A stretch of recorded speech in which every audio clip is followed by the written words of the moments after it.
So we'll discuss we'll start from the how of parenting.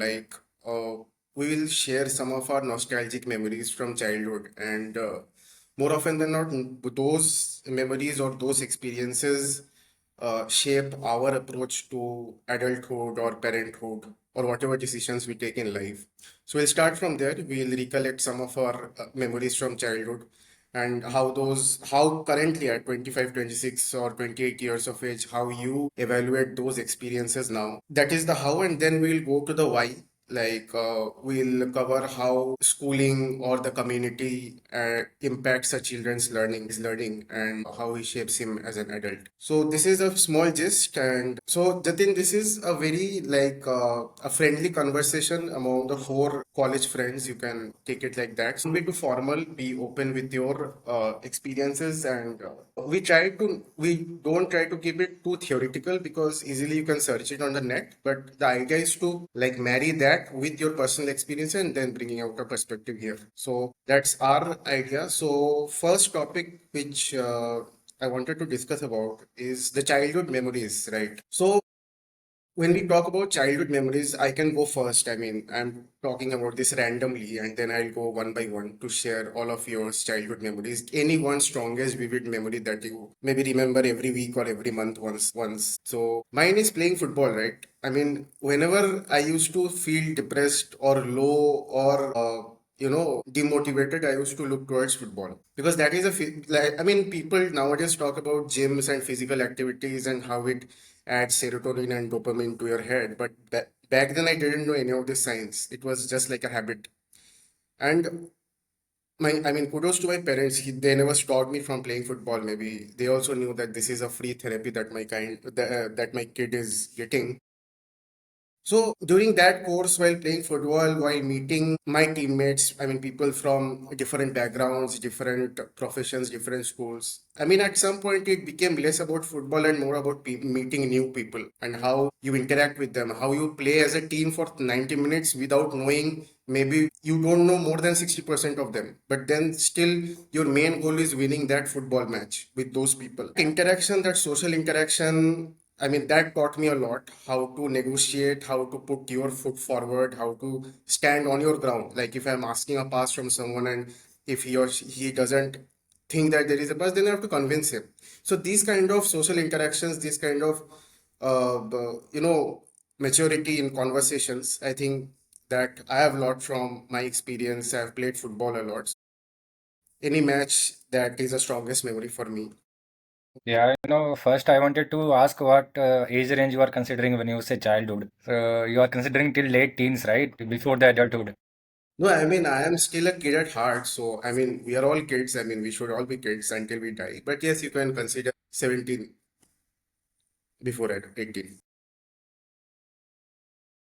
I do not have any. I do have. So I love the first 8 to 9 years. I have been living in my village, reading Ramayan book or listening to stories from my great grandmother. So that is one memory that somehow I still remember, even though that I have forgotten most of the memories from that period. And also the thing that I was so attached to my mother when I used to be at home most of the time, and most of the activities that I used to do used to be with my mother. So my mother, I was very obese, so to make me do exercises and do physical exercises, my mother started skipping ropes, so that I started following her skipping ropes and all. So these like spending time on the roof with my mother, and the time that I have spent with my mother is very memorable. I mean, that's the first thing when I think about the early childhood, that picture comes into mind.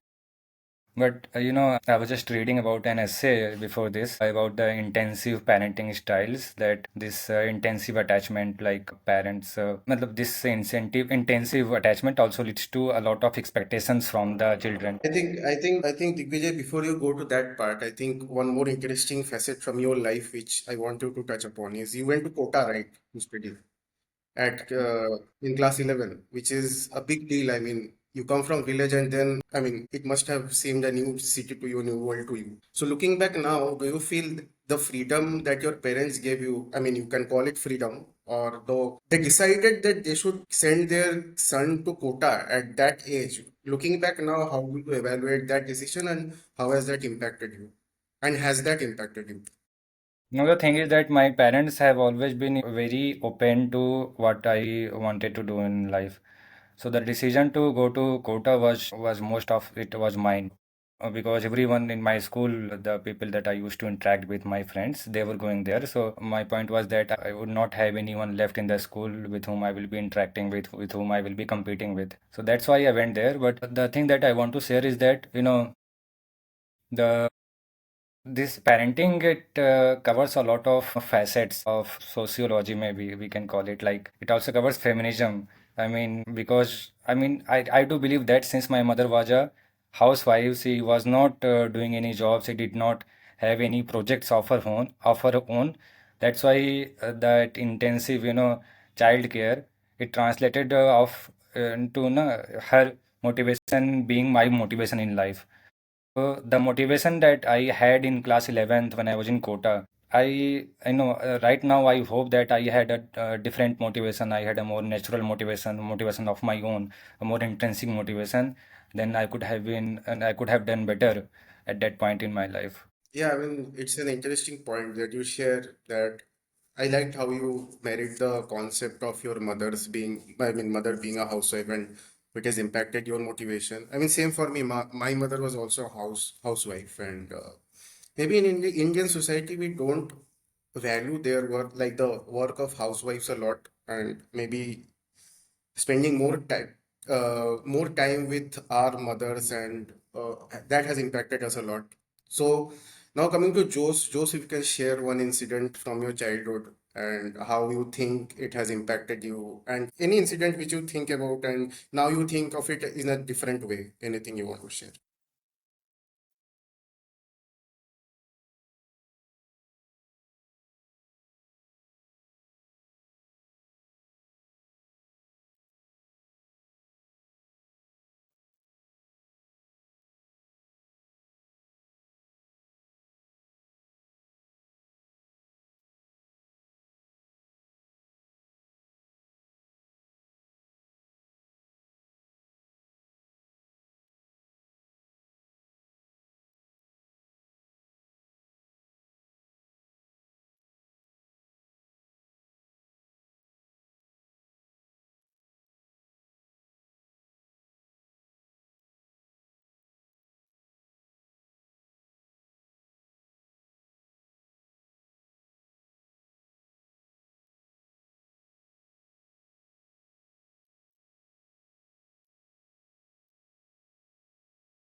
Parents often do the good cop, bad cop thing, right? One of them is good, one of them is bad, and they try to balance it out.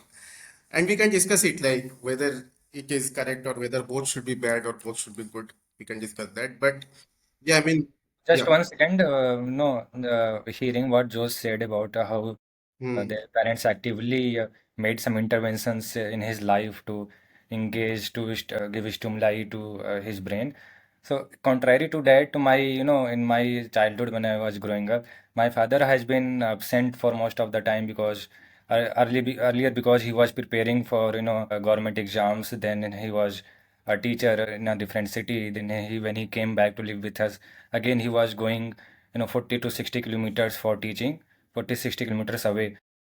The spending of the time at home was very low, and my mother was busy with household activities. When we were in joint families, she was all the time busy.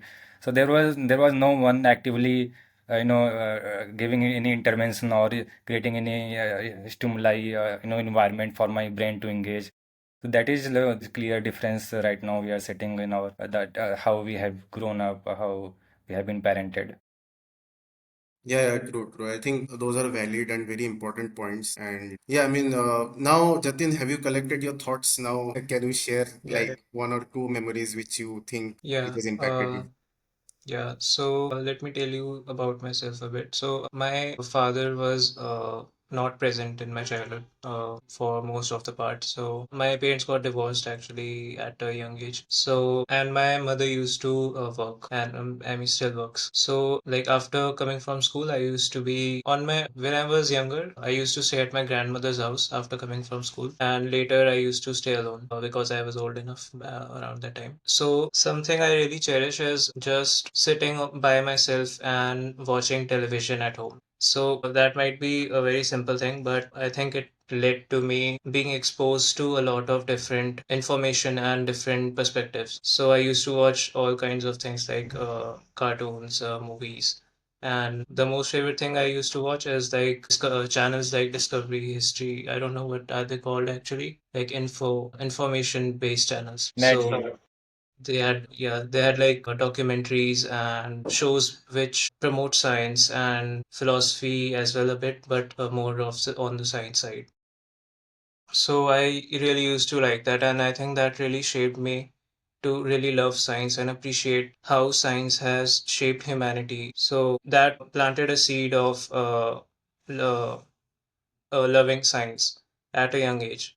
So that really helped me figure out my identity and figure out what I want to do in life at a later stage. I didn't think of it at much at that time. I used to just enjoy watching those shows, and I really used to enjoy them, not just like watching them casually. So yeah, at a later age, I figured out like what I want to do, and that I think played a important role. Yeah, thank you, Jatin, for sharing. I also used to watch a lot of Discovery Channel, which when I was younger. So, Jatin, do you think that spending those time when you are alone watching Discovery Channel, when you are thinking about a lot of things, has that impacted your attraction towards philosophy or art or abstract thinking? Has that played any part? What do you think? Is it just an acquired trait when you went to NSIT, when you evolved your thing, only then you got attracted, or was that a push from those events in childhood when you were alone watching Geographic Channel or Discovery Channel? Yeah, so that was at my childhood, and then at a later age, I also used to spend a lot of time alone. Like I said, I used to come home and I was alone. So I had a lot of time to think and spend time with myself. So that shaped my personality. And also, when you're alone, you get bored and you try to think stuff, and your brain automatically creates thoughts and creative thoughts or thoughts from the surrounding that you are getting. So yeah, uh, those thoughts did came from the sources that I was consuming, but I think even at a later age, I would have found those stimuli somehow and been attracted to that. That just happened at an earlier age, and I got a lot of time to spend on those things rather than wait to get time and spend time on the other things and then later find my personality. So that just happened at an earlier age. Okay, okay. Yeah, great. I mean, now that we have got a brief gist of our childhood experiences, and now I think is the best time to move forward into the main topic. So, before starting, there are two parts. So, first we'll cover the why of parenting, and then the how. Now, under why, first is obviously the question where we should start our discussion is when to have kids. Why? I mean, in Indian society, like I'm talking first, I'll give my perspective, then I'll go one by one to every one of you. By Indian society, the main boundary condition is the age. Now, I have some issues with that. For me, I think the boundary condition should be three. First is your financial security. Second is your motivation. Third is your commitment. Now, obviously, financial security, so obviously, that depends on the standard of living that you are aspiring to achieve. that can depend. Like for example, if I have come from a poor background, my aspiration will be reached to a lower middle class or middle class. Now when it comes to commitment and motivation, I think the perception is that if you have kids, your life will be good. But I think it should be the opposite way around. You should only have kids when your life is good. You should not treat having kids as a source to your happiness, to your fulfillment, to your, to your enlightenment, to serve your purpose. When the societal pressures, when perception of others impact your decision making, then I think it impacts your motivation also. For example, I know people. I know some of my friends, a couple of my friends who are still uh, like on the line. They are not sure whether to have kids or not. There are pressures, but when they think "Ki, if I have a kid, then if you consider the fees and everything, even for a primary kid to study in a private school in a metro in a Bangalore or Delhi, you will have to shell out lakhs of rupees today. So, firstly, both husband and wife should be working, and second, you should be in that financial stability position. Now what I want the discussion to happen, or you can add your more points. So I'm talking from a millennial point of view. I'm a 93 born, so our parents obviously had some different set of KPIs or parameters to decide when to have kids. They may or may not have. So when I ask you this question, ki when to have kids, first tell me, according to you, which are the boundary conditions which you'd like to apply. Think of it as an excellent filter, and then compare it with what you think your parents has had in their minds while conceiving you or your brothers or sisters. So these two things. So first, I think I'll start with Jatin if he's ready. Jatin, can you talk on this? Yeah, so for me personally, I think I would have kids when, like, I have done, first of all, I don't know if I can say it for everyone. Like, it would take some more thought to define a boundary for, like, everyone to follow. But for myself, I think I would have kids when, first of all, I have lived my life to the fullest, right? So, because as you said, it is a very big commitment to have kids, and then it's a big responsibility as well. You cannot just have kids and then not focus on them and then focus on yourself. So you will have to, it will be always a responsibility from that point onwards, right? So before that, I would definitely want to live my life to the fullest. And then if I decide that, okay, this is the time, like I want to have kids, and at that point, when I have decided for myself, after that, I would like to ensure that I have, of course, financial stability, as well as I would want to have time for the kids, right? So it's not just that I would want to have kids and money would be enough, but also there's a lot of, I think, active planning that goes into parenting. So, like, it's for me, I see it as a subject itself, you know, you need to learn a lot of things about human behavior and how humans develop. So, like, not everyone does that, but I think they should be doing that. So that would solve a lot of problems in the world, I think, if parenting is done better. So yeah, so I think a lot of learning needs to be done by the parent first, and a lot of active learning will go after when the person is raising the child as well, because they would know that beforehand. Yeah, those are the parameters that I think I would employ before having kids. And what my parents did, I think around that time when I would have been conceived or so. So I think around that time they had a perspective. I mean, still some people have that perspective. They had a perspective that it is a normal part of life and that they have to do it. Like they were just following what they thought everyone does. So it was like sort of enforced thought over them. This is how a person should live their life, so that they should, if they're a guy, I know it is a bit sexist, but that's how it is. It used to be in Indian society, still is. So if you're a guy, you would get a job at an early age, and when you are able to earn some money enough to support his family, you would get married, and then you will have kids. And I don't know what they plan later. I guess then they would do the same thing to their kids. When their kids get old enough, they would get married and they would get a job and get married and so on. And if you're a woman, you will, if you, I mean, that depends on the kind of family that you have, I guess. Like some families would want their women to be educated and have a job. Some would just say that as you're old enough, just get married and have kids. That's your duty. Like the society enforced this sort of perspective on both the genders. So yeah, that's what I think my parents did. Yeah, I think I agree like 100% with you. I mean, the thing you mentioned about giving time to kids, right? And also giving time, I think you should be emotionally present, not only physically present, so that the kids feel free to share with you anything and everything you want, like he or she wants. And if it, I mean, even now, I mean, 70 to 80% of a learning of a primary kid, of a small kid happens at home rather than at school. So I think that environment, that free and a learning kind of mindset is needed from the parent side also. Thanks for your insight, Jatin. I think we can talk about it when the others also. I think next I'll come to Jose. Jose, same thing. One thing, I mean, when I talk about comparing, it's not about only your personal. I'm talking about the society as a whole. I mean, and this change in KPIs, has it impacted the happiness? I mean, we can change our mindset, but if it doesn't improve the happiness of the family or the success of a child, then it doesn't mean anything, the outcome. So first, your personal, first, I mean, what are the KPIs, what are the boundary conditions which you feel, and as a society, have we moved forward? What do you feel?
Yeah, I think Those are very interesting points. I mean, first you talked about choice, right? Which I think is a very, very important thing which has evolved, which has come into our society. There is a choice now, which I was not available. I think all of us parents got married before 25, so choice was not an option. And second, you called about childcare being an entertainment. And I think that's the concept of the play schools, right? I've seen kids as early as 3 years old going to play schools. I don't know what kind of childhood they are having, but I'm sure it must be fun. And you see those in metros, and I mean the idea is good. They will learn shapes, sizes, the relative things. But I mean, for me personally, they can learn a lot playing outside, interacting with people at that age, the social interaction, the student, and like even for kids before class one, you see the student engagement with the teacher, not the level of learning that the kid has attained. So first is we talked about the past. I mean, I'm not going to talk to you about the past. I will like to ask you about the future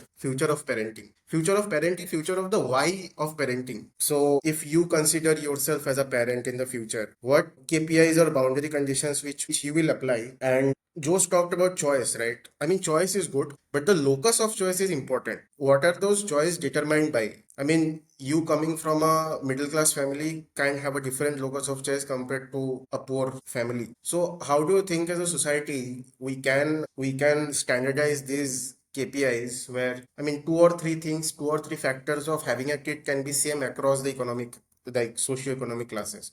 What are those two or three factors you think will be standardized in the future? For example, financial stability. I mean, I have gone to schools so where both father and mother has gone to Delhi for a seasonal income, and the kids are alone with their uncles or grandparents at home.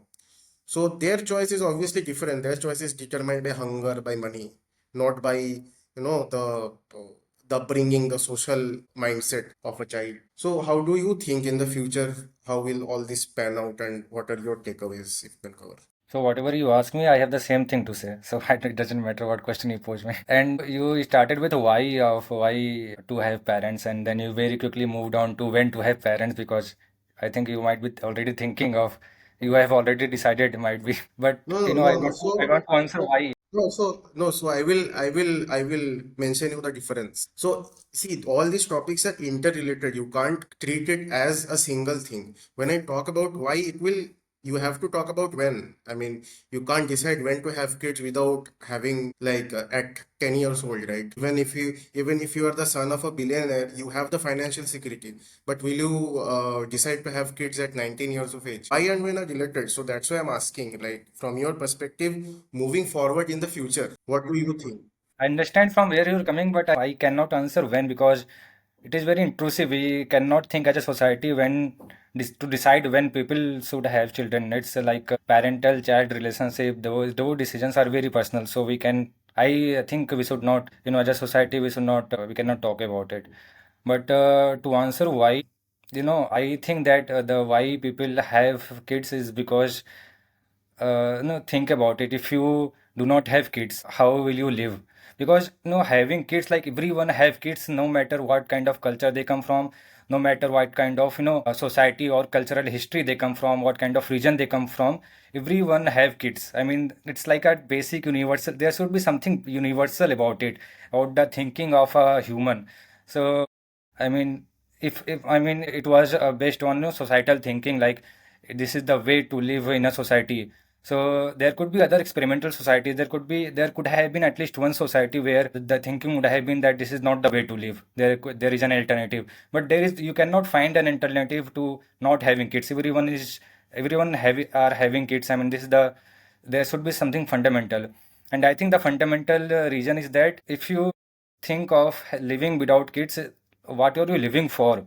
I mean, it is very difficult to live for yourself. I mean, nobody can live for themselves only. I think this is the existential problem that people try to solve through having kids. Because when they have kids, they are living for their kids. So they have solved one existential problem they would have faced otherwise.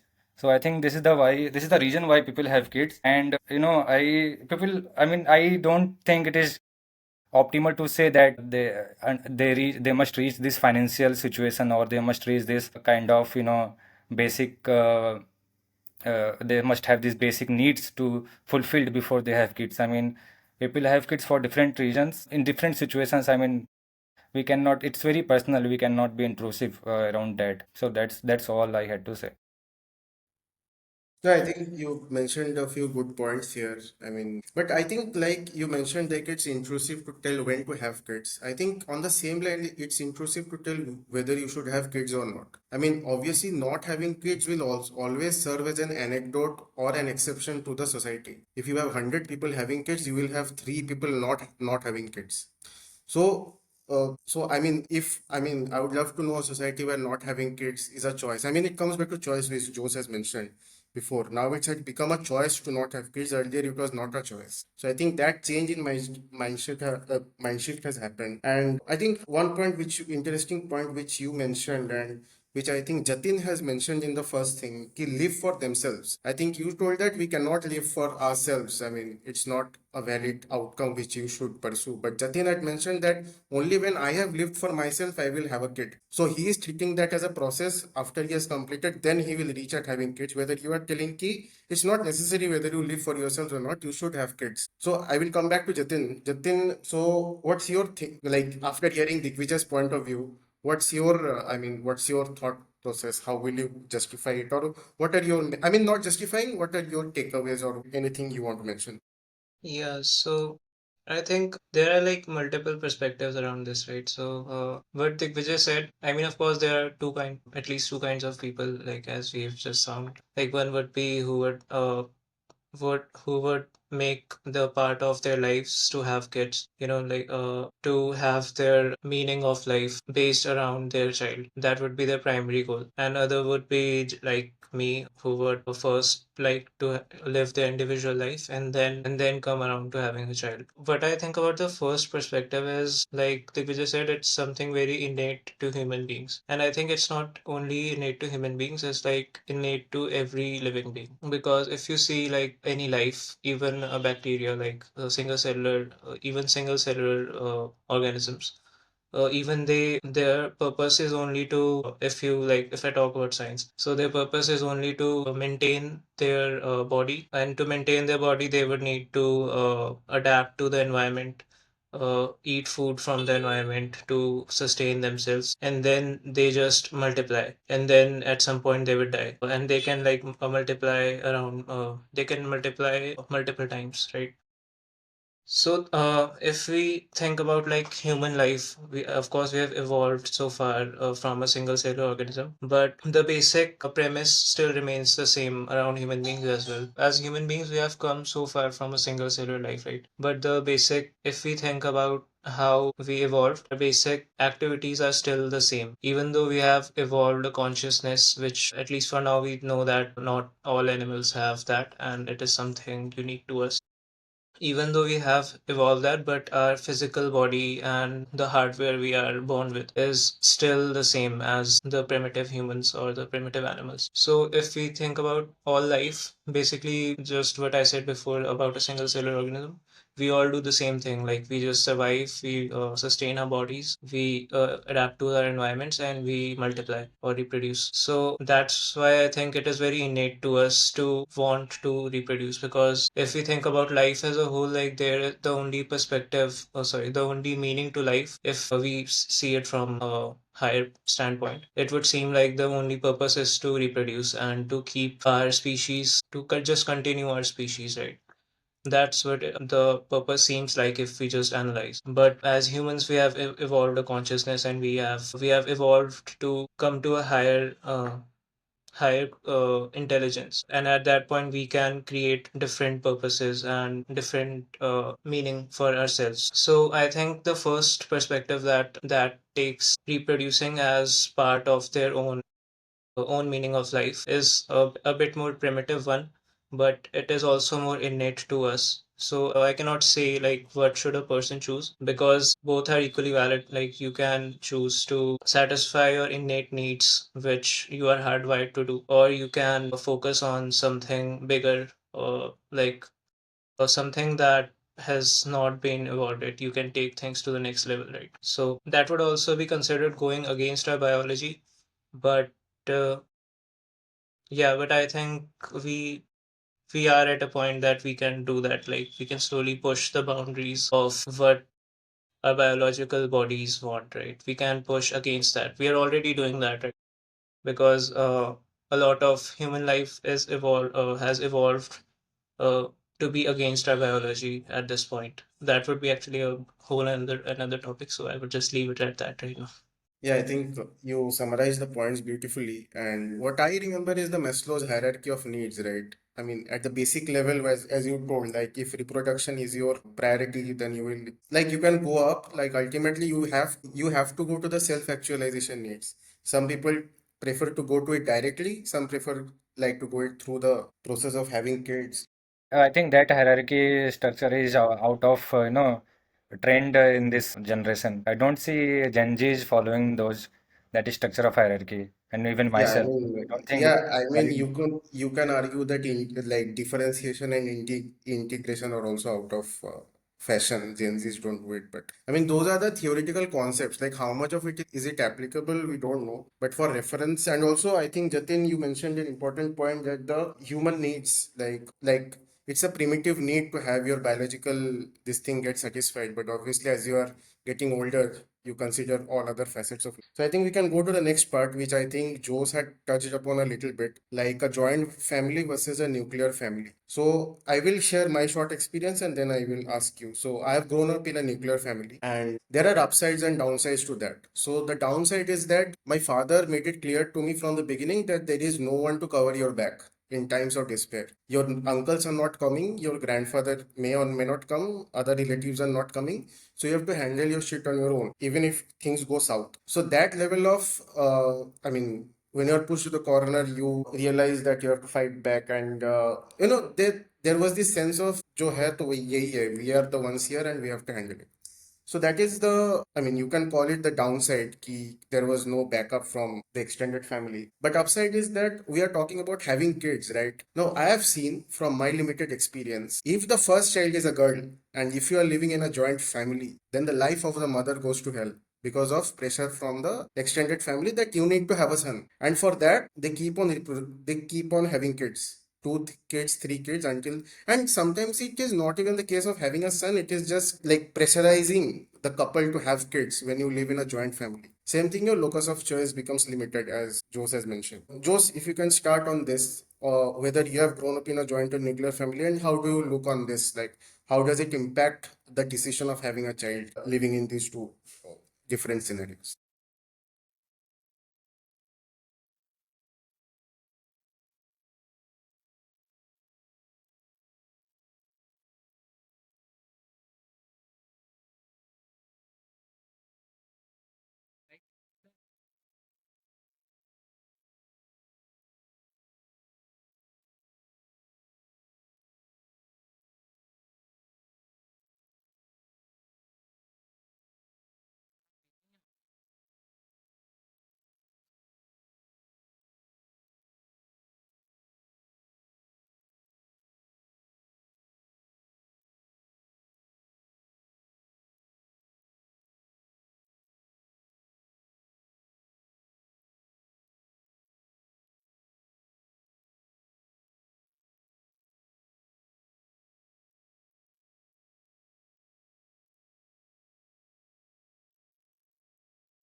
Job financial needs is they privilege to have leave with payment.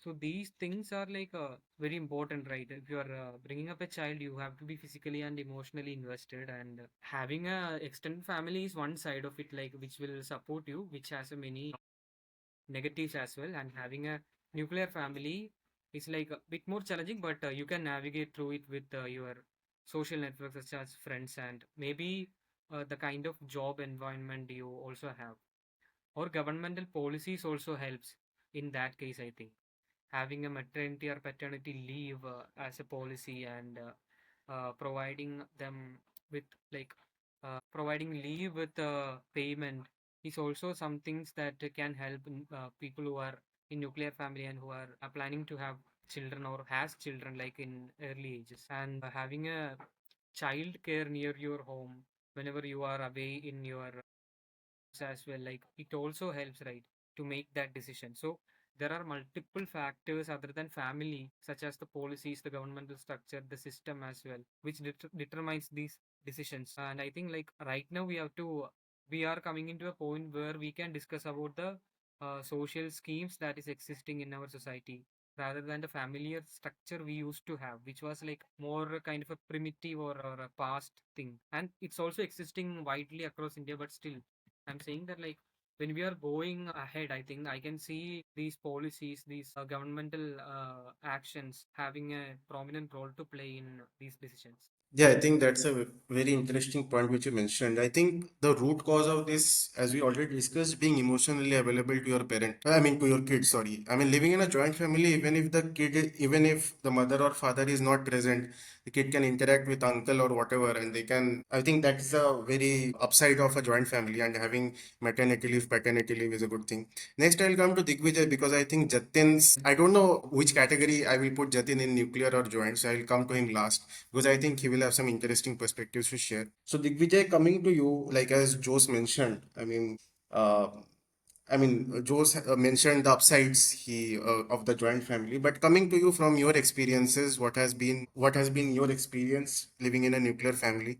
Jose talked about the social networks, and like obviously when you grow up, you have friends, you have jobs, you have colleagues. But I think at that point, your critical thinking, your basic some moral virtues are already fixed, which are, I mean, which can't be changed in the future. So can you please talk on that? What can be those two, three things which a joint family can enforce versus a nuclear family or vice versa, as you want? Yeah, so in the initial part of my childhood, I grew up in a joint family. So, the advantages that Joe's talked about, and you also touched upon that we have more exposure to more information, more kind of emotions. So, when I was as a kid, when I was growing up, I was observing everything like how people are lying to each other, the, emotions of jealousy, emotions of different colors of emotions, and different colors of social interactions and all, because I was just living in village, so people used to come from the neighboring area, the neighboring houses, and there was more interactions, social interactions than we see in urban houses in urban setting. So I was absorbing, I absorbed all that like a sponge. So those were sources of new information, and as I also talked before that the need for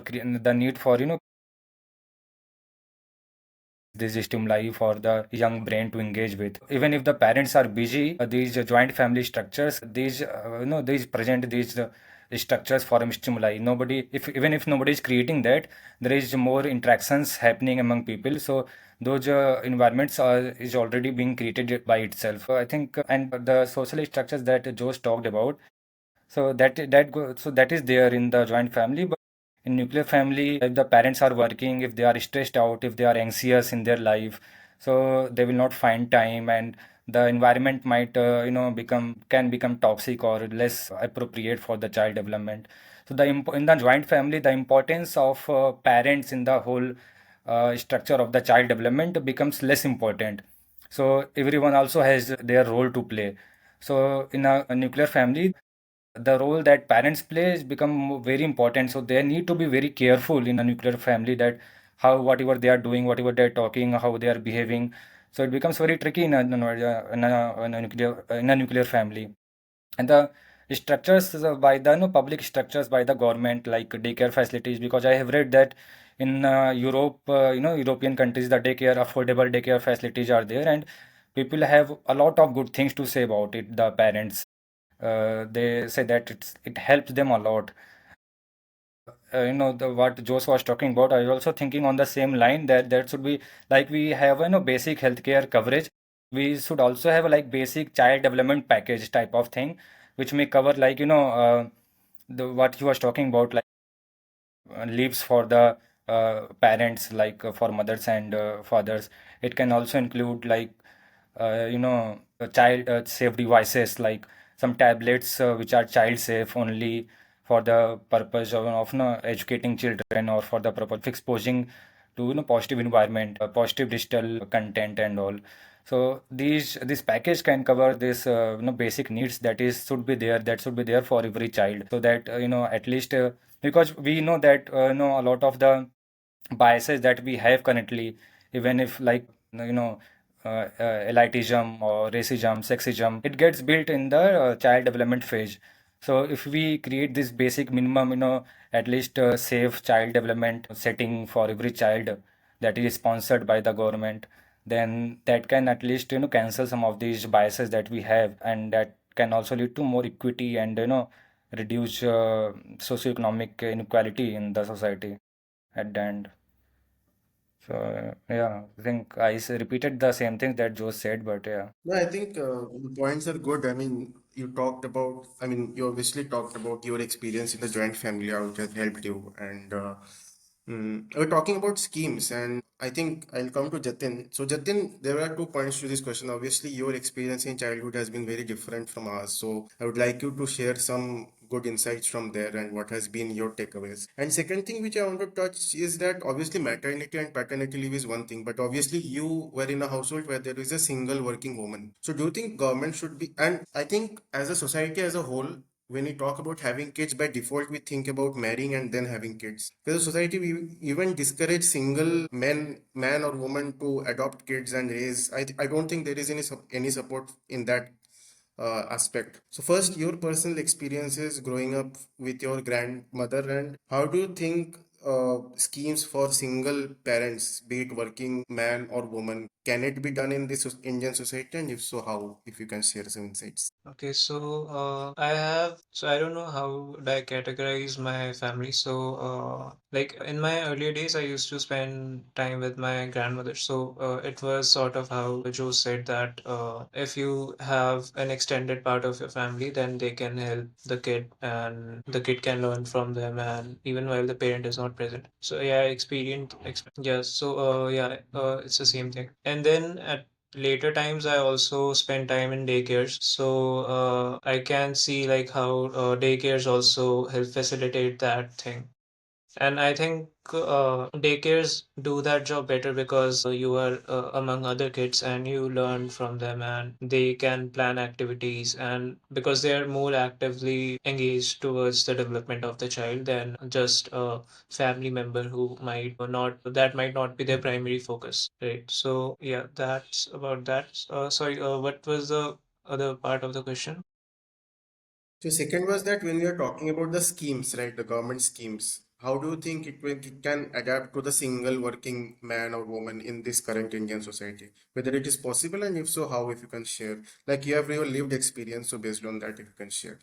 From a kid's perspective, how you want your parent to be available, and how the system or the companies or the government, whoever, can play a part in that, enabling that.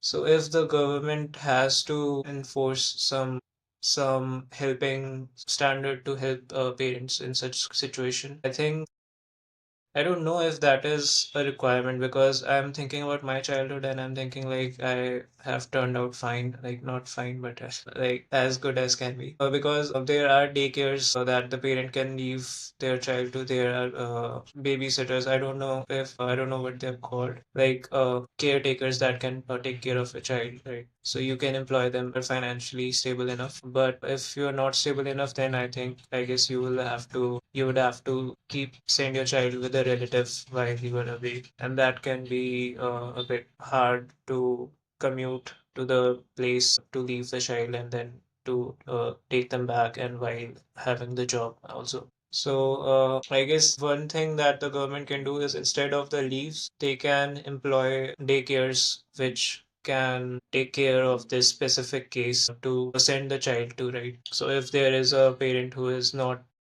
financially well enough and they don't have anyone to send their kid to, they can send their kid to this special institute which can take care of the child while the parent is away and also help the development needs of the child. Yeah, I mean, even, yeah, sure, sure. I mean, even they can do a bring your kids to work days, right? For every month. I mean, why can't the companies take up some social responsibility for the welfare of their employees? So I don't know. I mean, there can be options, but remains to be seen. I think as a social norm, right? I mean, even the paternity leaves, maternity leave, someone must have taken that initiative. Even if you go to Google offices, they have bring your kids, they have playrooms, play schools, whatever. So maybe from that point of view, an environment can be enabled for them. And I mean, it's a broad topic. I don't know how we can handle that. I mean, single working parent, I think that's a problem remains to be seen. So going to the next thing. So we have covered till now the lived experience, what you have experienced. Our childhood, but now we are discussing on something which we are about to do in the future, which except Digvijay, I think we all three can do. We will do parenthood in the future. So this is a hypothesis, so there is no right or wrong answer here. So yeah, I think the music also played at the right time. So I just got a call. no, it's fine. It's so we are talking about the how. How will you raise a child? Okay. So be free with your opinions. Don't feel very, just keep your mind open and share your feedback. So first, I would like to start about the stages of child development, right? So, for example, when we talk about how a kid should be raised, we try to lump everything into one. कि, okay, be open to your child, be open, be talk freely to your kids, or be very strict with your kids. What Jose has mentioned, playing the good cop, bad cop thing. One of them is very good, one of them is very bad, it's very strict. But I think I mean, different stages of child development, you have to adapt your parenting. How you're treating a kid at 5 years of age will be different. How you treat him at 12 or 13 years of age. So keeping that stage of child development in mind, how do you think that an ideal parenting style look like? Because first of all, let's set a benchmark of the ideal parenting style, which you think, and let's divide it into three categories. I mean, below 5 years of age, and then the secondary school 6 to 13, and then 14 to 18 when the kid is about to go to college. So if you had been a parent, so you can mention one, two things from each phase which you would have ideally done or you would ideally like to see in an ideal parent from your perspective. So let's start with Digvijay on this. So again, I'm keeping it short for your reference. Mention two, three things from each phase when the child is below 5 years, then then he's in secondary school, and then he's about to go to college. So what's your take? Like, first of all, is it even necessary to have an adaptive parenting style, or do you think one size fits all approach is good? You can start from there. First of all, I want to talk from the policy perspective. Like we are talking about like how parents, should parent. I mean, we are talking about the relationship between parents and children, and as I even have said before, like it can come out very intrusive because the designing policies even awareness campaigns is going to be very tricky. And the problem, the even if the government makes some guidelines, a framework that says that parents should read, that parents should follow, must follow that, they cannot enforce it. And I think if even if government does make these guidelines, nobody is going to follow that. The reason is that we talked about that people want to have autonomy, agency over this space. And we can see from the examples also, like when it comes to child development, there are various aspects: the education of the child, the healthcare of the child. And we have seen a lot of resistance in the family planning policies also, like to child policy, right? And if you have seen the panchayat series, you must have seen the resistance of the local people to this, like दो बच्चे सही उसके बाद बवासीर type का, and people started raging over that. So it's very tricky. People might not follow it. So a lot of studies should go under the behavioral science, how to integrate behavioral science into these policies. This is going to be very important, the behavioral science part. And the second thing, to talk about the stages of development, when we talk about the child I think here I would like to mention one thing. You mentioned about the two-child policy, right? yeah. So I think at the end of the day, if you're implementing this, you're giving the accountability to the parents again. You can't have more than two kids. Suppose I want to have more than two kids. Hmm. Then I mean, you are infringing my privacy, my choice, right? But government was not enforcing. Government was they were just awareness campaign, na. So it was just an awareness campaign. Like you should have, you must do that, you should do that.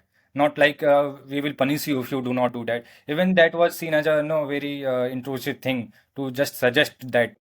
And you can see different aspects of development, like when I talked about education and healthcare. So in education, parents usually think that other educators are better, like they know better than us. Schools and the teachers know better how to educate the children than us. So that's why they trust the education system or they trust the schools to teach their children. But when it comes, to development of the mind of the children, or the small practices of parenting, they think that they know better. The others do not. It's not like others know better than me. So it comes to different aspects of parenting. So yeah. So I was talking about the development, the stages of the childhood. So when we talk about the child development, we are talking about the what? I mean, development of what? So it's not we're not only talking about the physical development, right? Yeah, yeah. I mean, you can take it on two parts. First is the psychological development and like your social connection, social network, and second is your learning ability. How I think for that you can include physical development also. Yeah, yeah. So like I think that we talk, matlab, we when you say that child development, we talk about the whole identity of the child, and that includes the physical part also, the body, and also the it's their psychological personality, and both of these.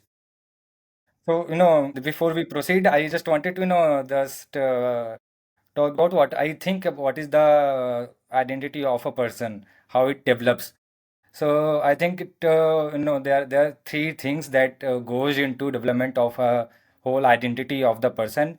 One is like their their healthy body, like if they are growing healthy, their body is growing healthy, so that will have a positive impact. Body, like how matlab, if a person is how I'm not I cannot remember the term, so I'm just going to describe it like if a person does not have a leg, if a person has some disformity in their body, their identity is going to be certain way. You cannot do anything about that. No, body development is physical development is very important. The second part is the what they utilize. Like we are exposed to a lot of information. We are exposed to a lot various kinds of thinking.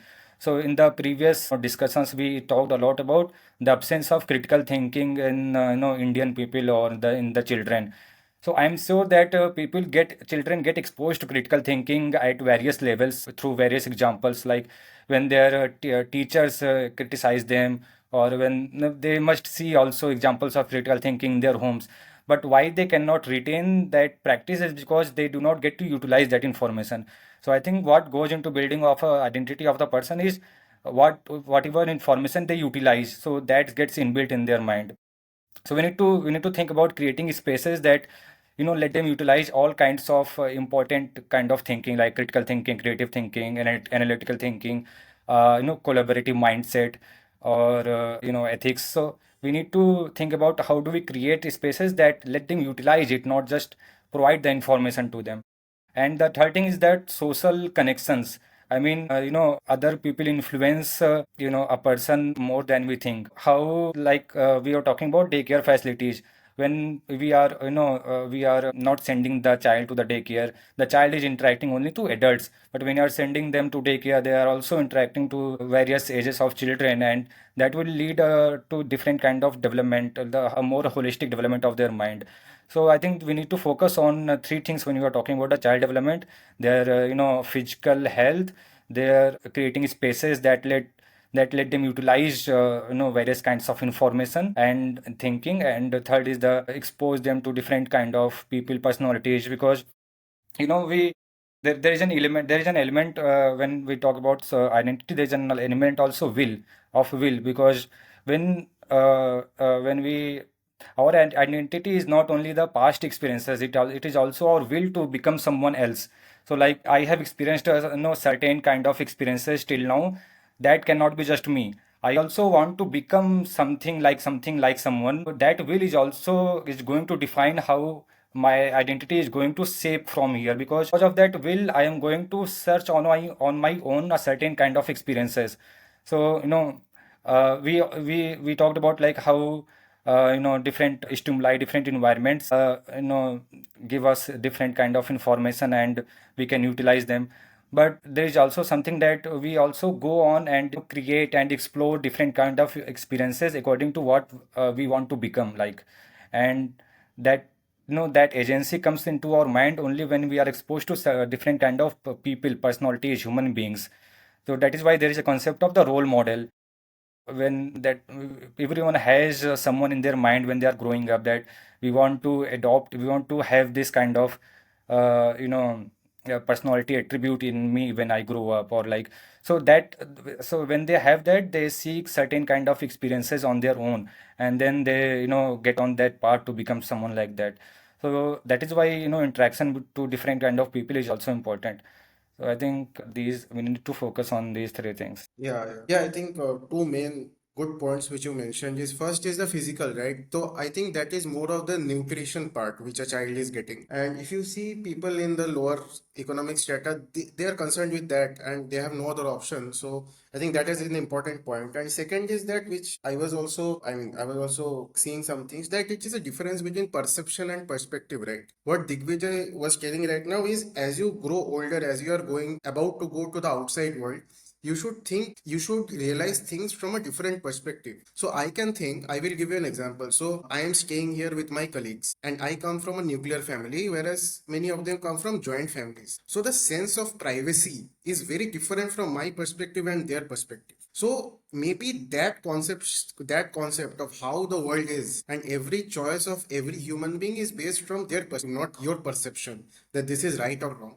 I think that is a very good point which Digvijay has mentioned. So connecting that, Jatin, if I come to you, so same things as in if you can mention in the different stages of development from your lived experience and whatever you think should be the ideal thing. And after that you come to NSIT, you were open to a new world, new values, new thinking. And maybe if I take your life as a use case and then I can implement to 10 other guys. So what things will you recommend? Ki, suppose you will put more stress on developing a child in the later stages when he is in class 11, 12 compared to when like polishing on the critical thinking skills. Like can you set a priority like focus more on the initial years versus later years, or do you think it should be equal across the whole child? Okay, I definitely think like the focus should be around the earlier developmental stages of the child more, because I think the job of a parent mostly ends when the child is developed enough to handle themselves and to pursue what they need. Like Dikvijay said, like some part of the when the child has formed somewhat of an identity that they can pursue what they have in their mind, and they can seek for activities or opportunities that can better make them the person that they want to be at that point, which can then change, of course, as they pursue them. They will change and become the person they are. But as a parent, I think the main goal should be, I've written some points down. So I think the main goal should be, first of all, as a parent, they should, even if we are thinking of it as a governmental policy, even then these points might apply. So the first most important thing would be to ensure the physical health of the child, as everyone said. That would require like making sure that the child is doing physical activities regularly and is getting enough nutrition so that at least the biological side of the child is developing healthy. Even if there are some disabilities, then I think that should also be addressed. I think there would be some different cases depending on the disability, but for a child with no disability, I would say these should be handled with importance. Other thing would be to have to give the child the freedom to uh, pursue what they want, right? So if the child is interested or curious about learning something or trying an activity, then that should be encouraged so that the child can experience what they want to experience. That is, I think, very important in forming the identity of a child.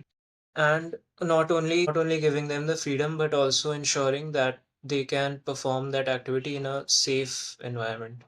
So I think having the safety is very important to the development of the child, because if the child does not feel safe at any point at home or outside, that can lead to mental health issues and other issues. So the child should be feeling safe while pursuing these activities. And thing would be to that other thing would be to it can apply to personal parenting, and it can also apply to government policies. So it would be the general education of the population. So the general population should be educated to know how to behave with a child, right? So if someone at any point becomes a parent, then they know what to do with a child, like how a child develops and how should you behave with the child. Like as Digvijay said, like people think that what they think is the that people think there's a feeling that people think that they know better than everyone else, and what their belief is more accurate, or more that they know how to raise their child and other people don't know. But there is, I think, some scientific ways on how to treat a child while they're developing. So I think these things would be should be part of their education, like any normal education. So if someone is exposed to these things, then they would at least have the concept of how to raise a kid or how to behave with a child or see things from the perspective of the child. And other thing would be to yeah, so this would be more applied to the government policy side of things to educate people. Even the parents can ensure that the school that they are sending the kids to, or I mean, that would only happen if the parent themselves are educated enough. But yeah, parents can ensure that their child is getting that education. Uh, they can ensure what the school is teaching, and if that is alongside the current consensus of science or education, that this actually helps the kid to develop better. Parents can make sure of that. And other thing would be to train the teachers. So this would again be from the government side of things, that the teachers and the places that help in the development of the kid or to take care of the kid, that they are trained enough to know how to behave with the kid, and they are trained in that specific area, so that they have that knowledge and they're not just anybody who's just taking care of the kid, right? So that's again, the parent can make sure that the places that they're sending their kids to are trained. What do we call them? The employees of that places are trained well. The government can also help with that, and the parent can also ensure that. Yeah, that was what. Uh, Jatin, I wanted to just ask you this question because you said initially in the start that you had a lot of time while growing up. You had a lot of time on your own. You were sitting alone, and that's why you started exploring a lot of things. So you had a kind of agency like what you wanted to pursue, and pursued in interests and activities. So like for a lot of people in India, for the middle class especially, this agency that is that is given to the children, it comes very late, like after 12th when they go in college. Even what kind of stream they pursue after 10th, what kind of college they choose, it they don't have much agency over it. They heed to the suggestion that parents give them. So even though, so when at what stage of the child development when this agency should be introduced, and at what extent should this be given to the children? What could be its benefits and downfalls? What do you think?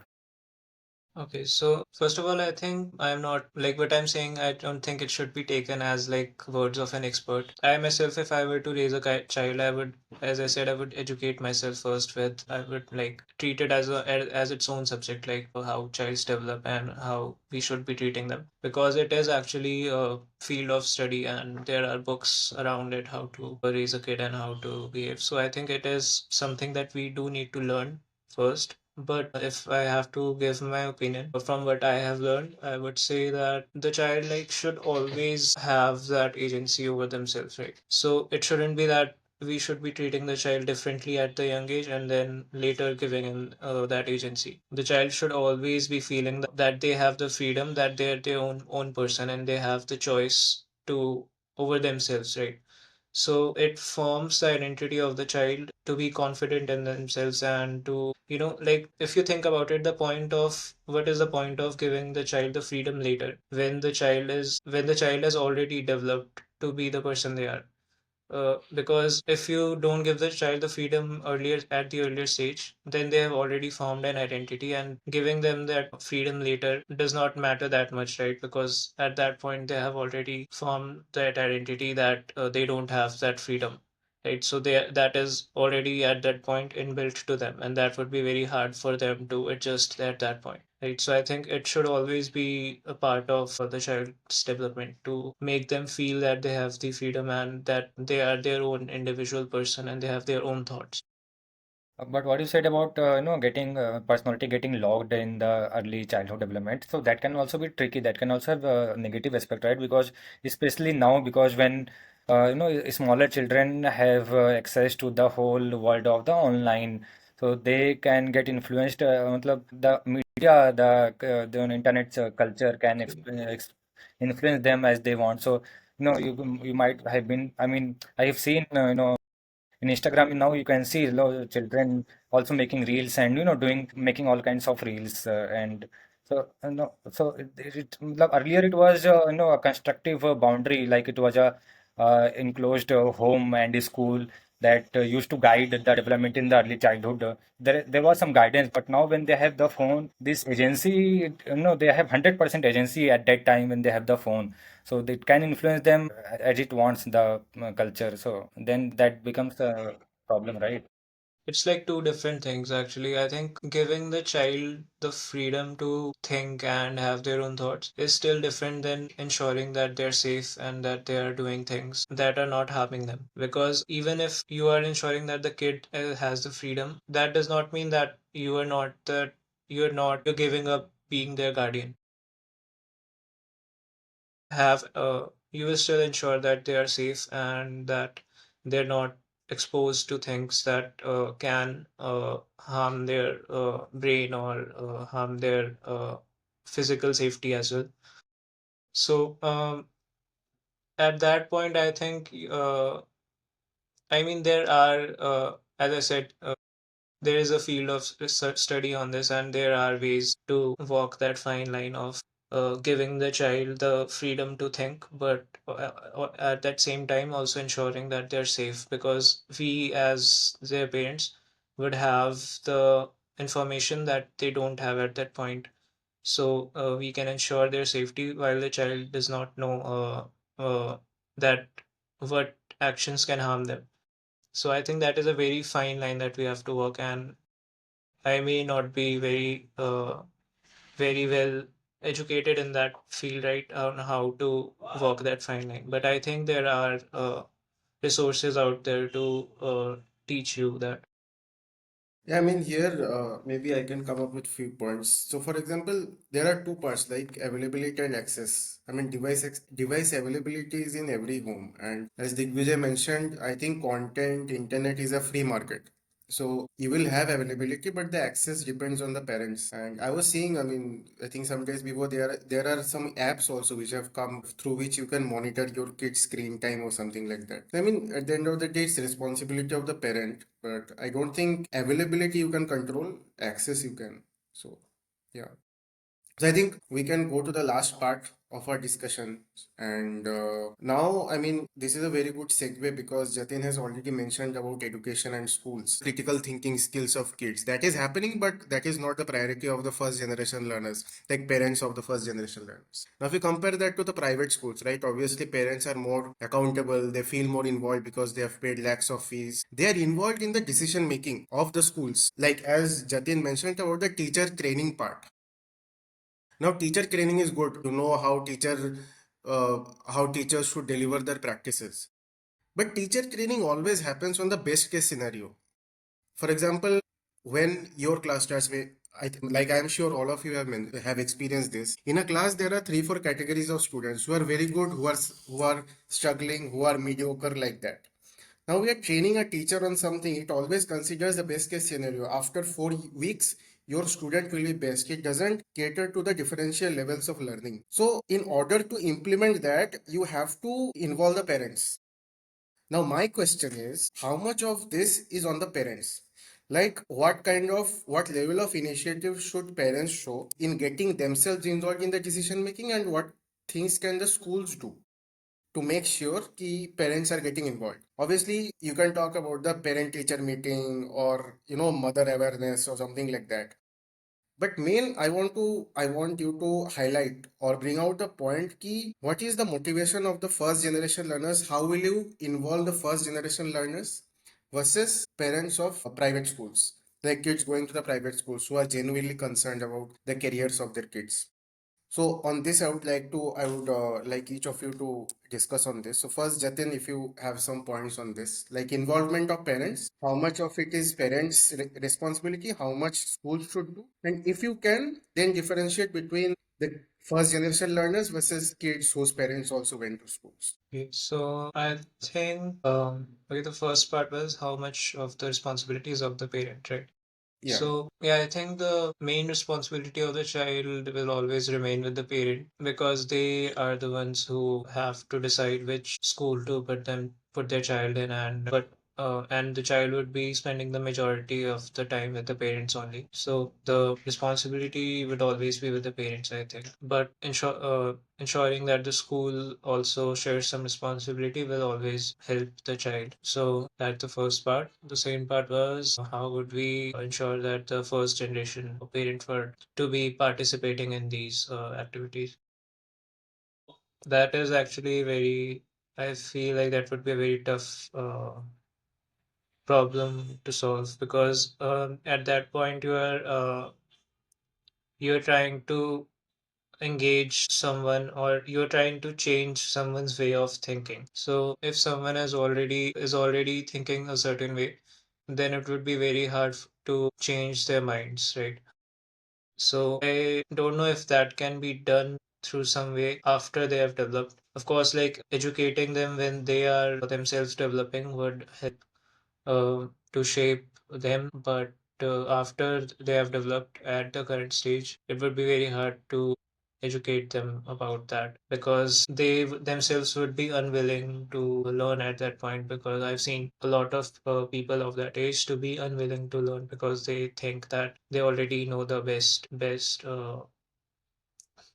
best actions for their family and themselves. Yeah, I think awareness would help if somehow we can spread awareness about it, like the government can spread awareness about it. But still, at that point, I don't know how effective that would be. Yeah, so that is still up to debate, I guess. How can we do that?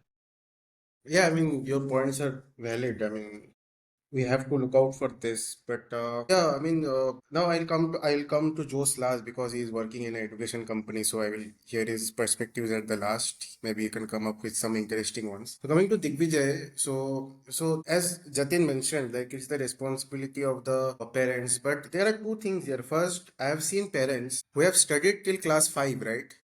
And they came to know about addition and subtraction at class 5, but when you talk to them they want their kids to learn it by 3.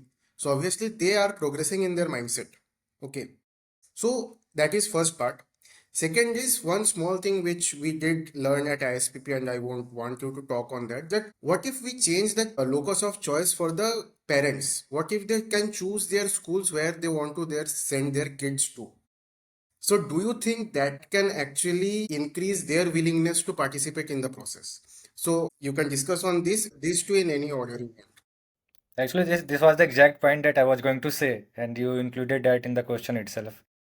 So, when we, because, responding to, connecting it to your initial question that, parents from low socioeconomic background or low education background, they do not have time, they do not have the incentive to, take the no to ask, even to simply ask their children to spend time with them and ask like how did your day at school went. So and we cannot, we cannot say that this is wrong or this is bad parenting, because their motivations, their incentives are well suited according to the circumstances, social and socioeconomic circumstances they are in, because they spend their time and energy based on the future calculations that what it will reap out in the future. So they do not, because they in their community they do not see that the children, educated children, doing earning more money or doing especially well than others. So they divide, so they are intelligent, every human is intelligent, so they divide the time and energy according to the future calculations of the economic outputs. So we should not challenge it. I mean, what I'm trying to say that we should not try to find out what is wrong, what is right, what we must think that what extra we can do to make it better. And when I say that takes me to the education voucher program. So you already mentioned that, because we know that people coming from a better background, education and socioeconomic background, their parents are more involved with the children. So when these children whose parents are not much involved, they will sit with those other kids. So there will be an indirect, kind of transfer of attitudes, knowledge, and behavior from the parents of other children. So there is at least a second degree connection and secondary degree influence. So that can be done because so education voucher will be a good program, and I mean, so you already mentioned that, and I think it should be very effective. No, so Digvijay, so I would also like you to highlight if any like downside comes into your mind in this voucher program, one or two, whatever you can think of. Because I just want it to be a balanced perspective, not one-sided one. So that's why. Yeah, Or else you can mention at the last while closing, so you can think on it a little bit. And also, like you mentioned about the decision making, right? So one thing I would like to mention, and then you can continue on your points. So I think you are absolutely right. It is not about right or wrong. And I think when you are going to the like the government schools in in the villages, right? There the accountability lies with the schools and the community to involve the parents. For example, yeah. there are very important stakeholders in villages, right? The Gram Pradhans, which they can nudge the decision making of the parents are knowledgeable, but whether they should regularly go to the parent teacher meeting, that can be influenced by a Gram Pradhan or the awareness which Jatin has mentioned. So that small point, and then you can continue with your points. Yeah, so I mean, when I said that we need to think about how constructively we can add more spaces that can positively influence children if the parents are not able to do. So the idea is to, because parents are not able to, sit with their children and all. So the other spaces that are available to us, the school, the community, and other spaces, so increase the engagement and activities in other spaces so that comes at least those spaces can and shape the child development. So a community comes into play. I think parents more than at home, and more than with parents, and more than at a school, people learn and spend time in social their immediate neighborhoods. Now the internet is also extended neighborhood also only. So they learn from there more than they learn from parents and at school. And even that will also include the peers at schools, the other children. Yeah, exactly. I mean, peer pressure can be a good word in some cases also. If a parent sees that their neighbor is going to the PTM or going to meet with teachers, he or she will think I'm missing out on something, or my kid is missing out on something.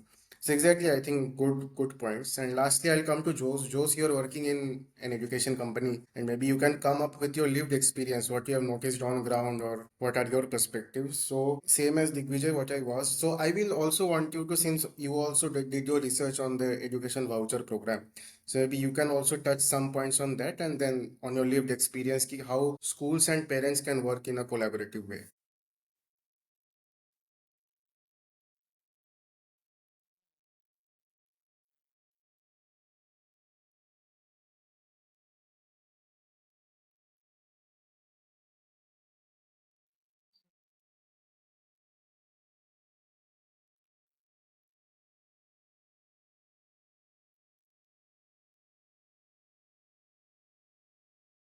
Child's this thing like parent teacher association will be like we are enforcing that will be cruel, right? Because they are giving up their livelihood for this meeting. So we have to create alternative incentive structure for parents to go there. So in management of societies, we have studied how democracy, extreme democracy, have spread across Greece, ancient Greece, and in order to bring the daily wage laborers to this meetings like the democratic meetings, the ruler has given them some kind of economic incentives equivalent to the amount that they will be forgone if they are coming to the meetings. So we have to provide some kind of structure for the people who are daily wage laborers. If their issue is that the their daily wage or their economic means of sustenance will be forgone if they are attending the meeting instead of going for a work. That is the first thing that I want to mention. And I've also worked on migrant workers. So what I understood is that when it comes to their health, they don't go to hospitals and all because they have work 24 like I mean mostly they have work from Sunday to Monday, like 7 days a week, and mostly these OPs will work on like morning to afternoon.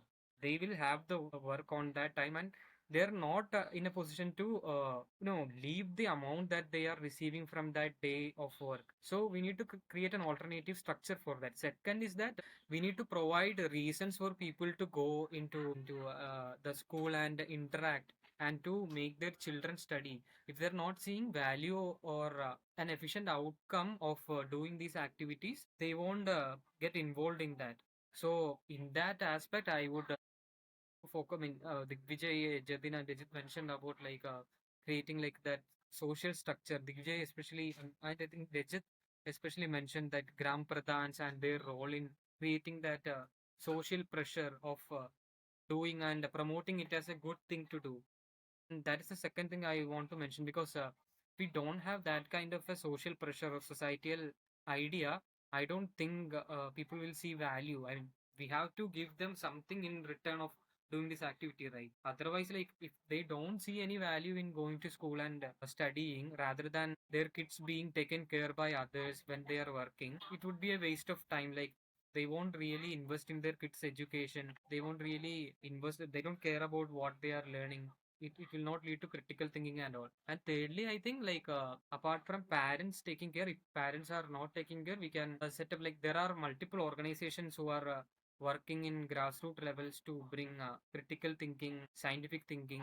So we can, I mean, in a grassroots level, we can plan something like a weekly cadence or a weekly meeting of children from primary class, and these people from the organization coming and they are teaching them something in line of critical thinking or scientific thinking. That is a kind of social experiment that has been happening in Kerala, as I mentioned in the last discussion, Shastra Sahitya Parishad, and something like that can be replicated in other parts as well, like where the students are exposed to scientific thinking by people who are in the community who are educated or people who are coming from outside who want to do something good for the students or the children.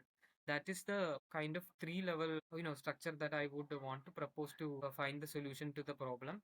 And in terms of education voucher, I think it has both goods and bads. The good is that like the choice of the parents will increase, like to send them into a private school and to give more attention to their children. But I think at the same time we have a problem of intention of parents to or intention and information to the parents that this education will do good for their children and it will in turn do good for their living in long run. So if we have to solve that problem of intention and interest, we have to provide them information. This is why education is important. These are the outcome from education. Otherwise, providing them with voucher is, I don't think like, I mean, it may play a role. The ideal thing that we should be doing is to first tackle the challenge of lack of interest and lack of understanding about education. And then if we are implementing education voucher programs, I think that will yield to better results. So that's what my perspective on this topic. Yeah, I think Joe's mentioned many points here. So one thing I want to ask you, like you asked, talked about the alternate incentive structure, but then where do you set a limit? I mean, you can give 100 rupees today, but then after 1 year, and I think at the end of the day, you can still classify this into two categories, like the regular students versus the irregular students. Like regular students' parents, they will be involved versus the irregular students.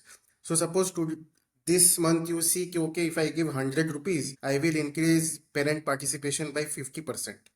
But then next year you will, for to maintain that same 50%, you will have to spend 200 rupees. So do you think that is sustainable first? And second, if it is sustainable, like how can it be done? Like if you do, like if you have any ideas you can share. I mean, so ideally, I would say that the amount that we will be providing should be equivalent to the amount that they will be foregone from not going for work. So how much they are getting paid for a day of work. But that in that case also, my assumption is that every parents like who are from agricultural or that kind of a background should be getting equal pay. If they're getting different payment, like if they're having different payments, like it will be difficult to implement such a economic based incentives.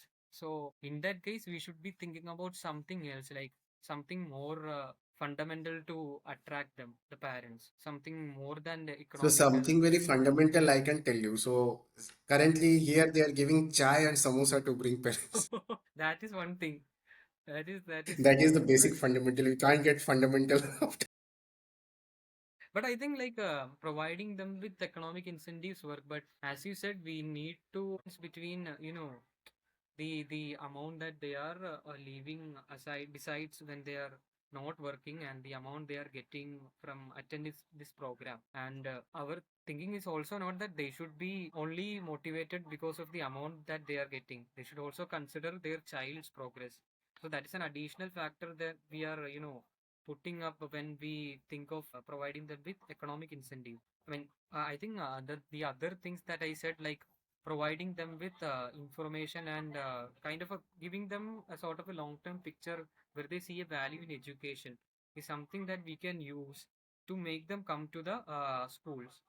Plus, economic incentives is the other thing that will, in my idea, will be giving them an excuse to leave their work and come to school. Yes, exactly. I mean, I agree 100% with you. So, firstly, I mean, I think they should, like, ideally, you should, if you do a cost benefit analysis of how much to pay the parents, and then you decide. And Yes. second, you, as Jatin was also mentioning, and Digvijay also mentioned, the value of education, right? For example, you see the value of education only when you see your kids doing something on their own. So maybe, so what I have seen ki in the government primary schools, they send their workbooks to their homes so that the parents can see ki what work actually they are doing on their own. So that piques the interest, and maybe that will influence the parent involvement in the future. So I think we have come to the end of the listed out I would topics. like to point out one Yeah, yeah, thing. sure. Yeah, so I think there should be a distinction between the development of the child and the education that the child is getting, right? Because they are not necessarily one thing, right? They because a child can be developed well but not be educated well. So I think as a parent, the focus of the parent should be on the development of the child. While if they are not educated, like the scenarios that we're discussing are of unprivileged people, right? So they don't have the privilege to educate their child. So that's why they would send their child to be educated in the school. But that would not necessarily mean that they cannot focus on the development of the child, right? So they can be absent from the education of the child, the part where they are getting educated, but they can still be present for the development of the child to raise them healthy and raise their identity basically. So I think that should be a distinction. Yeah, I think we can have one last round of discussion on this, and then we can come to the concluding part. So, Mans, next we'll go I to Vijay. wanted to add one more point. Okay, Ajay, you will add. First, let me add one question. In these spaces of development, we didn't talk about the public spaces like transport is or in ISPP we designed bus stop that is also catering to the kids. So because yesterday only I was traveling in metro. It was like school ki chutti wala time tha, and I was in the last bogie of the metro, and I saw this kid. He was wearing earphone and watching something on his phone and was sitting like matlab, niche he was sitting on the floor. And I mean, when I saw him, I thought that he's why he appears like someone who is coming back from the day of corporate slavery. I mean, he appeared like an adult who is coming back from the office. I mean, there should be the public spaces if it caters to if we are working towards that, if we are saying that all the public spaces must cater to all genders, then it must also caters to all kinds of ages also, all kinds of child and old. So we should work on the public spaces that are there in urban area and rural area to cater to all kinds of people. Yeah, and also you should limit the weight of the school bags, right? So right now it seems like they're carrying sacks of bricks on their, and I feel like they're carrying the whole burden of human race on their shoulders. But yes, I mean, connecting to what Jatin has told, I would like to ask Digvijay something. Jatin mentioned about development versus education and how development makes you a good human being versus education can be your parents worked a blue collar job, now you work a white collar job. But I feel कि development is a function of it. So development is an independent variable. Okay. And so I am not differentiating between schools, parents, or something. So a good human being can be, you can become a good human being due to one teacher in class one or your parents. I don't care. It can be through anyone. So I wanted to know your perspective whether you see development and education as different, like as different parts, or you see development is depending on education, or education is depending on development. You can take it as either. So what's your take on this? So to simplify my question, I'll ask you, do you think to be a good human being, education is necessary and sufficient, or necessary but not sufficient? Like, do I you mean, get my... I think education is necessary but not sufficient. And I think development and education are, you know, it's not necessarily a causal relationship. I mean, if you educate, they will become child development will happen in a certain way. I don't think that for child development, formal education is important. And if you give like 1 lakh rupees to a to a kid to experiment with, they might learn a lot of things with that. But I mean, what Jatin said, like parents should focus more than the education of the no child. I mean, that's a very valid point, but I think why not? I mean, school should also focus more than just educating the child. School should also be there for the development of the child, the whole holistic development. I mean, school must not be restrained to imparting only knowledge, the subject-based knowledge. So if they are imparting critical thinking, leadership, communication, that is leading to the whole holistic development of the child. And the midday meals in the government schools that are also that is definitely adding to the physical health of the child also. So I think when we are talking about the child, all we cannot really separate education and development. I mean, when there is education, there will be a child development and child. So even in school should be the center of the holistic child development. And I had one more point to add, like uh, there should be a constructive change in the assessments, the way assessments are designed. Okay, just hold on. We'll come to the assessment, because on this point I had a thing to share. Ki talked about development and education, right? And you, Digvijay, also mentioned about the access, like content, online content. I think if you are educated, you can differentiate between good or bad, and that will in turn impact you becoming a good human being or a better human being. So differentiating between good and bad comes from your learning at school, and that in turn impacts your development as a human being. So that was my perspective. But yes, Divijay, go on your assessments. But even homeschooling, a lot of people do homeschooling. So that is like parents Yeah, acting as a that's why. school. No, that's why in the beginning I told I'm not differentiate between parents and teachers. I'm including every one of them. Like parents can impart education, teachers can impart education. Obviously, different kinds of. So if you're No, talking no, about homeschooling, when I'm so I'm talking talking about about homeschooling education, like no, learning, yeah, yeah. and then learning education, learning how to think in a critical way, that will impact how they are becoming a good human being. I'm talking about only, matlab, I'm talking about education only. When I said about homeschooling, so there are, I've seen different examples of homeschooling that do not involve parents providing subject-based knowledge. They just let them involve in different kind of activities like travel and all kinds of activities and let those experiences guide them. So the guidance will always be there. Parents will always guide their children in a certain way. There will be moral guidance, and for that guidance, for that distinction between good and bad, education is not important. I mean, even Mahatma Gandhi, the idea of education for Mahatma Gandhi was through agricultural practices that involve children in different kinds of agricultural and cultural practices, and let those experiences teach the children. So his idea was not a formal education. So I mean, I don't think differentiating or a moral development or a personality development is, uh, you know, education is necessary for that. But I think when we are talking about the this holistic development of the children, so I was just wanted to touch up. I have already touched upon that in the first initially in the discussion, but I just wanted to talk about it again. That the motivation factor. I think motivation is very crucial and central aspect when we are talking about the child development, because that leads to like what kind of practices, what kinds of information and activities child cares more and child repeats on itself by itself. So and it creates a lot of problems in the societies. So like when parents of the high socioeconomic status, what they want is that they want their children to do activities or do things that will lead to that will retain their socioeconomic activity.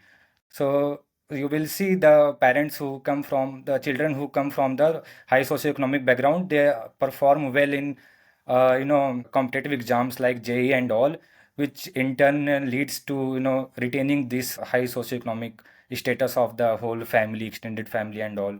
So, but when you talk about because in my case, my mother, the relationship that I had with my mother, that motivation, the motivation that she wanted me to have in my life, that the motivation of the parents that directly translates to the motivation of the children.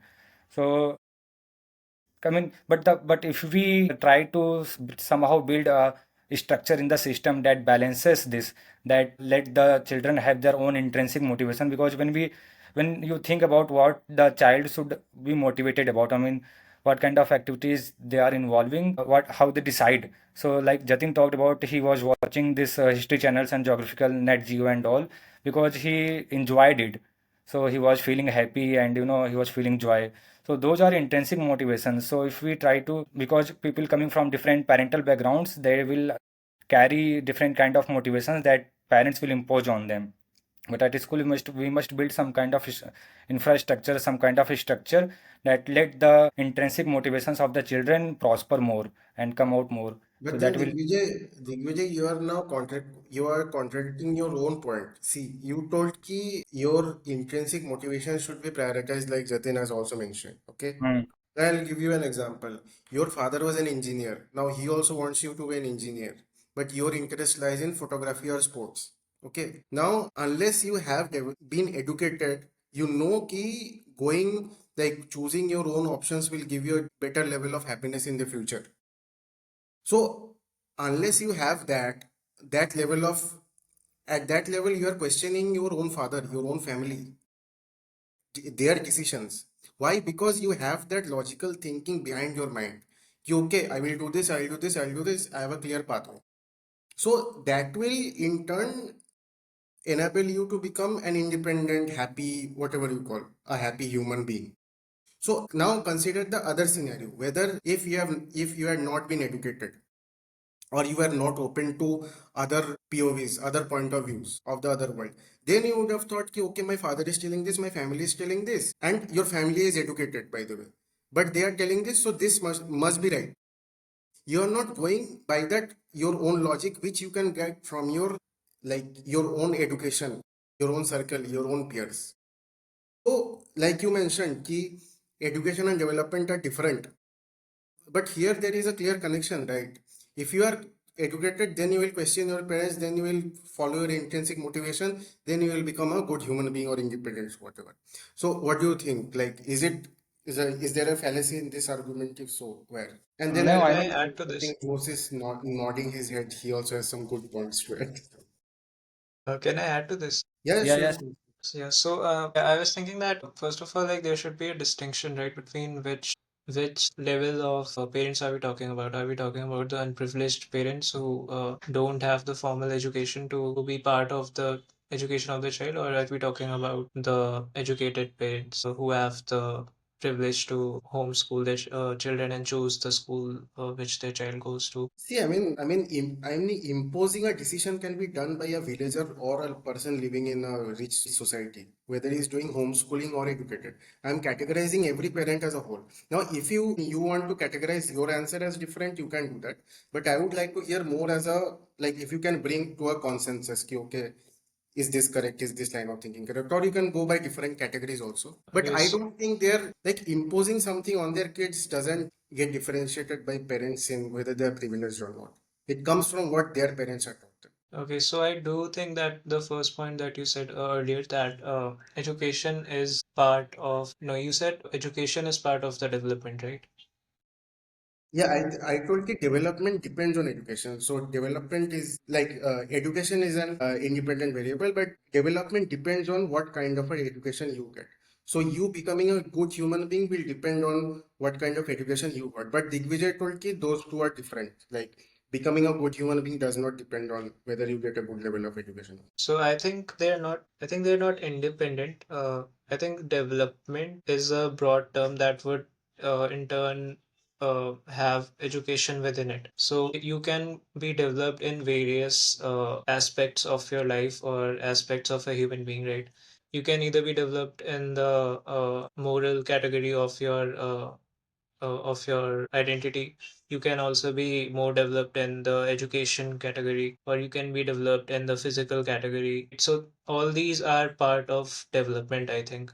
And then the question becomes of what to which part of the development does the parent cater more to, or the does the school cater more to? So I do think that the school should ideally focus on both the formal education as well as the holistic development of the child, and the parent should also ideally be focusing on both. But the parent usually sends the child to the school so that a more formal education or a more specialized institute can help in the development of the education area of the child, because they might not be able to focus on that part on their own. So I think both of them can influence both these areas of the child, and which part they focus more on depends on the parent. And yeah, it basically depends on the parent, like if they are educated enough to choose the education part so that they can influence the education as well, and the development of the child, sorry, not development,